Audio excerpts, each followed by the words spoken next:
I think what's very important to understand is that this initiative really took place as a result over the past roughly 3 weeks, in which we began to discuss around the country the idea of coming to Washington. As you all understand, oftentimes our constituents don't end up here in D.C. to talk to our congressional representatives.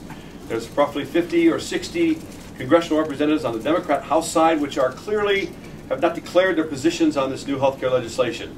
We've heard rumors that votes could be taken as early as Thursday or perhaps before the recess itself next week on the 18th.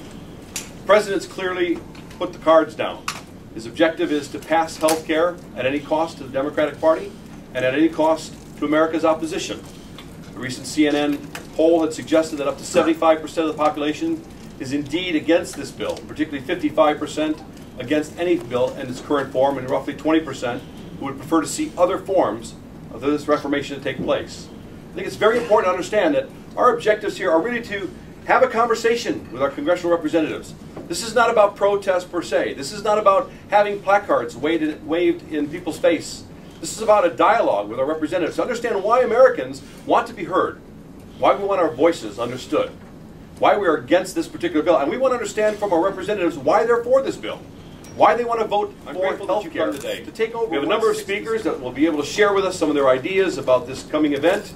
We'll talk a little bit about the logistics of this effort, the recruiting efforts, and in particular, delegations that are already on their way to Washington, D.C. But first, I'm very pleased to introduce Congresswoman Michele Bachmann from the 6th District in Minnesota. She has graced us here today to say some views about what's going on in Congress and to share her views about the health care legislation in particular. Congresswoman?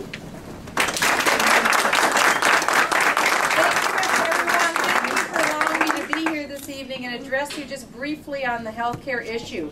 Number one, take the town halls to Washington, D.C. If there is nothing else to do, take the town halls to Washington, D.C. I don't know what it is about that these people don't understand, but they just don't get it. Starting with the uprisings last August, I think members of Congress were absolutely bowled over by what they saw coming from the heartland of America. They came back to Washington, D.C. in September. We thought that we had captured their attention, but they forgot once again. They got here under the bubble of Washington, under the thumb of Speaker Pelosi and the thumb of Harry Reid, and within distance of President Obama and Rahm Emanuel, and we saw them cave one by one and think, oh, I guess it's possible to pass health care. But then they heard from all of the folks back home. And the folks back home said, hey, don't you remember what we told you in August? We said no dice on health care. And then once again, we saw Speaker Pelosi want to bring the bill up. So what happened? We extended an emergency House call on Congress. Come, America, pay an emergency House call on Congress. People from all across the nation, from Alaska, Hawaii, spent their money to do what? Fight their government.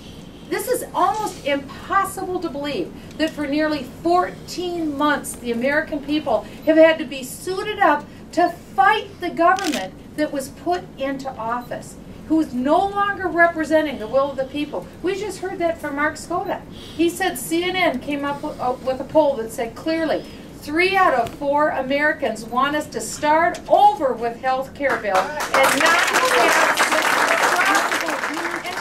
pause and take a big, deep breath and consider what's about to happen in the next 2 or 3 weeks.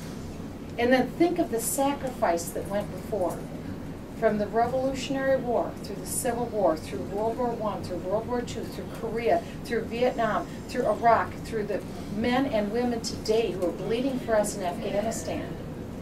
We need to think about them, what they gave to us, and recognize if this goes down in the United States, where does anyone in any other country go to for freedom?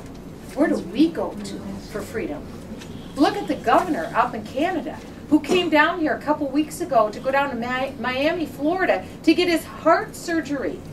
He said, hey, I want to go where the best heart surgery is. That's why I'm going to the United States. Hey, just because I'm a politician doesn't mean I check my health care at the door. Oh, that's interesting. Did you know that the members of Congress aren't subject to this very bad health care bill? That's all you need to know to oppose this bill. It's good enough for you, but it's not good enough for them. Well, what do we have to say about that? Sorry, Charlie, we're not chumps. We are not going to stand for you passing this bill. So you better watch out. You pass this bill, you're done. And not only that, our mantra going forward is going to be this. We the people are going to roll them out, and when we roll them out, we're going to roll this bill back. But we don't want to get to that point, and that's why everything is about coming to Washington, D.C. now, before April 1st, and letting your voice be heard. You come here now. It's a matter of today, not later, because you won't have a chance later. So we've got to make our voice heard. We make phone calls. We email. We send faxes. But now is the time to see the whites of their eyes, and they need to see the whites of your eyes. Nothing frightens a member of Congress more than a freedom-loving American. So come to Washington, D.C. and take our country back.